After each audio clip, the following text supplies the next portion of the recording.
हम हमेशा वेस्ट की तरफ देख के हमारा सब कुछ रूल्स लाइफ के बनाना, ये मुझे बात जो है मुझे ये ठीक नहीं लगती है। मैंने देखा कि how and what way we have to change this. Are we just cut copy paste the you know कि हर कोई चीज हमें करनी है तो ब्रिटेन की तरफ देखना है या अमेरिका। इंडिपेंडेंस दिया, इस शब्द में भी कहीं ना कहीं मुझे गुलामी की बू आती है। आप कौन होते हैं हमें इंडिपेंडेंस देने वाले? हम कोई कुत्ते बिल्ली प्राणी पक्षी है? या कोई हमें कैसे वो डॉक्ट्रिन फिर से एक बार उनके मन में। क्वीन एलिजाबेथ के मरने के बाद एक चर्चा बहुत उठी कि जो भी चीजें बेशकीमती चीजें भारत से ले गई थी, खासकर ब्रिटिश सरकार जो थी वो ले गई थी, उसे वो वापस करे। और इसको लेकर ट्विटर पर एक बहुत बड़ा आंदोलन चला और लोगों ने कहा कि भारत का कोहिनूर वापस करो। आज उसी से जुड़ा हुआ एक खास विषय हमारे पास है और हमारे साथ एक खास मेहमान है जिन्होंने भारत का पहला पॉलिटिकल स्कूल शुरू किया। लेकिन सबसे पहले बता दें आपको कि मेरे हाथ में जो कैलेंडर है वो एक खास कैलेंडर है। इस कैलेंडर पर लिखा हुआ है ब्रेकिंग कॉलोनियल माइंडसेट। आखिर क्या जरूरत पड़ गई कि ऐसा कैलेंडर बनाना पड़ा? इसी के बारे में आज बात करने के लिए हमारे साथ राहुल करार सर हैं। सर, बहुत बहुत स्वागत है आपका। ये जो आपका खास तरह का कैलेंडर है वो क्या संदेश देता है लोगों को? हम सब जानते कि 75 साल की आज़ादी का ये जो पर्व हमने मनाया, भारत सरकार ने भी अपनी तरीके से अपील किया और प्राइवेट लोगों ने भी अपने अपने तरीके से इसका 75 साल की आज़ादी। तो पिछले काफ़ी दिनों से पॉलिटिकल लीडरशिप, राजनीति में कैसे ट्रांसफॉर्मेशन होना चाहिए, हमारे डेमोक्रेसी में कैसे बदलाव आना चाहिए, इन सब चीज़ों को लेके हम यहाँ पे MIT वर्ल्ड पीस यूनिवर्सिटी में, MIT स्कूल ऑफ गवर्नमेंट में काम करते हैं। और ये भावना मेरे मन में काफ़ी दिनों से एक प्रबल तरीके से आ रही थी कि इंडिया नाम हमें किसने दिया। भारत हम आज खेड़े में हो, रूरल अर्बन एरिया का अगर आपने डिवाइड देखा तो हम शहरी इलाकों में सब इंडिया इंडिया, हम एवरीवेयर वी से इंडिया। तो मुझे पिछले साल 2 साल से जब 75 साल की आज़ादी का ये आया तो मैंने बोला let us think of how do we really change our mindset, because society is evolving, the younger generation is evolving. हम हमेशा वेस्ट की तरफ देख के हमारा सब कुछ रूल्स लाइफ के बनाना, ये मुझे बात जो है मुझे ये ठीक नहीं लगती है। इसके ऊपर मैंने थोड़ा सा अपने आप में झांक के मैंने देखा कि how and what way we have to change this. Are we just cut copy paste the कि हर कोई चीज हमें करनी है तो ब्रिटेन की तरफ देखना है या अमेरिका की तरफ देखना है। तो इस भावना से मेरे मन में विचार आया, शायद ये बहुत पहले ही 50 साल जब आज़ादी के हुई है उससे पहले भी हमने ये सोचना चाहिए था। और आज मुझे खुशी है कि प्रधानमंत्री जी ने भी इसके कॉलोनियल माइंडसेट ब्रेकिंग के ऊपर उनके भाषणों में 3-4 भाषणों में उल्लेख आया।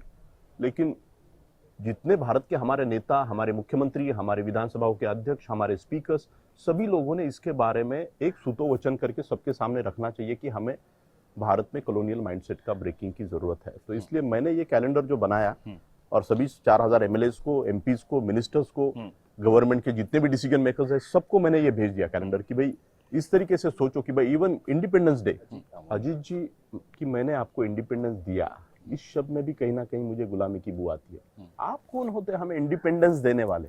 हम कोई कुत्ते बिल्ली प्राणी पक्षी है? या कोई हमें इंडिपेंडेंस दिया या कोई, मतलब मुझे उसमें भी तो how do we change the psychology of the country. तो विद दैट पर्पज ये कैलेंडर हमने यहाँ पे to breaking the colonial mindset.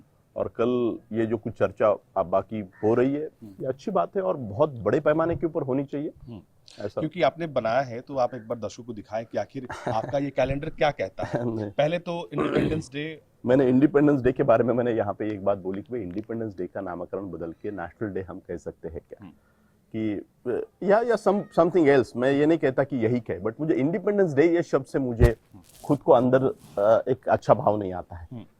मुझे ये भी बात कुछ लोगों ने बोली, ऐसा करने से ऐसा क्या बदलाव आने वाला है समाज में और युवाओं को के मन में क्या ऐसा भावना। मुझे ऐसा लगता है कि एक ओरिजिनल थिंकिंग जो है वो इम्पोर्टेंट है। हमें finally we all are here, कोई भी संगोष्ठी होती है, कोई भी कॉन्फ्रेंस होती है, हम क्यों इकट्ठा होते हैं सब लोग? एक ऊर्जा तैयार होती है, उससे उस ऊर्जा से आइडियाज बनते हैं, उस आइडियाज से समाज की निर्मित होती है, इसीलिए लोग इकट्ठा आते हैं। कोई भी संगोष्ठी इंडिया टुडे चैनल करता है या हम यहाँ पे करते हैं या बाकी भी सब लोग, it's a part and parcel of life. कुछ 4 लोग तो इसी तरीके से मैंने यहाँ पे 1983 में ये अभी क्रिकेट तो this game was started by Britain, but आज सबसे ज्यादा कॉम्पिटेंस अगर इसमें क्रिकेट में अगर महारत पूरे विश्व में अगर किसी ने किया है तो भारत तो भारत ने किया है, और हम उसमें संशोधन करके क्रिकेट को बहुत आगे ले जाने में भारत की भूमिका पिछले बिल्कुल 30-40-50 सालों में बहुत महत्वपूर्ण है। हाँ। और बाकी भी इसमें काफी सारे ऐसे विषय जो है, viceroy territory and it's reflecting on the colonial rule, Bharat is not the territory of the viceroy since 1947, why is Bharat continuing with the TV code, the VT code, बिल्कुल you get me, the same यही thing what होता है, honourable यही prime बहुत minister जगह साहब ने अभी भी जो आपका नेवी का जो था उसमें भी जो बदलाव किया। तो मैं बता रहा हूँ उसकी लिस्ट अगर निकाली जाए तो you will find tens of such things. और आज हमारे जनपद का भी नाम बदला, अभिनंदनीय है। बिल्कुल। और मुझे लगता है बहुत सारे रोड्स, रास्ते, शहरों के नाम भी हमें जैसे चेन्नई का मद्रास, मद्रास का चेन्नई हुआ। ब्रिटिश जमाने के जितने भी ऐसे नाम हैं ये बदलने चाहिए, और उससे हमारी पहचान जो कुछ लोगों ने because of their you know the what ever intentions that time they changed it, हमारी आइडेंटिटी उन्होंने ये की, तो उसकी वजह से हम, it's a very simple culture. नमस्ते, वो फोन के ऊपर when we say hello, instead of hello can't we say नमस्ते। 10 साल लगेंगे, 20 साल लगेंगे, 25 साल लगेंगे, but it is all about the political will. हमने आज अगर शुरुआत की तो 20 साल के बाद की जो पीढ़ी है ना, और इसमें आश्चर्य करने की बात नहीं, it is what you preach. नमस्ते, इट्स अ सिंपल यस। लेकिन एक चीज जो सबसे सोचने वाली है लोगों को, आपको बता दें कि हाल ही में एक ब्रिटेन के सांसद है, उन्होंने कहा कि अगर ब्रिटिश भारत पर शासन नहीं करते तो भारत सभ्य नहीं बन पाता। ऐसे में जरूरी हो जाता है कि आपके इस कैलेंडर को दुनिया को दिखाया जाए कि आखिर आपने लिखा कि इंडिया या भारत, और साथ ही साथ जो इसका आपने हैशटैग दिया मैं सही मायने में आपको बताऊं कि भौतिक फील्ड में जो भी वेस्टर्न वर्ल्ड ने जो आज तरक्की की वो अभिनंदनीय है, लेकिन इनर इंजीनियरिंग की बात हो या बाकी काफी सारे अपने पुराणों में और भारत के प्राचीन अपने पूरे एजुकेशन सिस्टम में अगर आपने देखा तो इन अ पोएटिक फॉर्म बहुत सारी ऐसी चीजें जो वैज्ञानिक दृष्टि से बहुत महत्वपूर्ण थी, ये सब लिखा गया है। और ये इसके सिद्धांत लोगों को मिले, हम उसको विकसित आगे किस कारण से नहीं कर पाए, इसका अलग से संशोधन हो सकता है। बट मैं समझता हूँ कि हमारे प्राचीन मंदिर देखिए, हमारे प्राचीन कितनी सारी इस तरीके के ढांचे आप देख सकते हैं कि जिसके माध्यम से प्रूफ्स वर्ल्ड साइंटिफिक कम्युनिटी को मिले हैं कि भारत की एक प्राचीनता, संस्कृति, सभ्यता and as a human race. बिल्कुल। मुझे I don't want to really say race वगैरह वर्ड इस्तेमाल करके मुझे कोई, मैं भेदभाव की बात नहीं कर रहा हूँ, लेकिन हमें we as a country, we as a society, as a human society, हमारा कहीं ना कहीं बीच में डिटोरिएशन हमारे सबके माइंड का हुआ है। और वो डिटोरिएशन जो है उसकी वजह से हमारी आने वाली पीढ़ियां भी जो है उनके मन में हमारा एक दायित्व है कि हम कैसे वो डॉक्ट्रिन फिर से एक बार उनके मन में पैदा करें। इसलिए इंडिया का नाम बदल के भारत करो। इससे क्या होगा, तो इससे इन्वेंशन होगा, इससे रिसर्च और इन सब चीजों के लिए मैंने जैसे बोला इससे ऊर्जा तैयार होती है। You get me, we handicap thinking is not good all the time. अभी टेक्नोलॉजी ट्रांसफर से तो पूरा विश्व इकट्ठा आया है, सब एक दूसरे के साथ हम इकोनॉमिक्स और कॉमर्स की बात करते हैं, बट मुझे ऐसा लगता है कि सही मायने में इससे बहुत बड़ा काम हो सकता है। सर, इसकी शुरुआत आपने अपने कॉलेजों से की हुई है?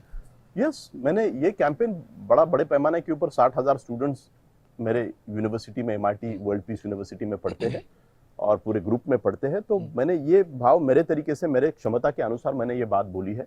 और सभी राजनेताओं के, सभी देश के मुख्यमंत्रियों को, माननीय प्रधानमंत्री जी को, सबको मैंने चिट्ठी करीबन 8 महीने पहले ही मैंने इसके बारे में चिट्ठी लिख के कम्युनिकेशन भेजा है कि भाई इस तरीके से हमें आने वाले समय में अगर बदलाव कर पाए अपने एजुकेशन सिस्टम में ही हो, इवन बाकी के भी एरियाज में हो, तो सही मायने में हमारी जो जनरेशन है, जो नेक्स्ट जनरेशन, वो अलग तरीके से थिंकिंग कर सकती है और we can give a lot of pride and involvement in this the transformation process of our nation.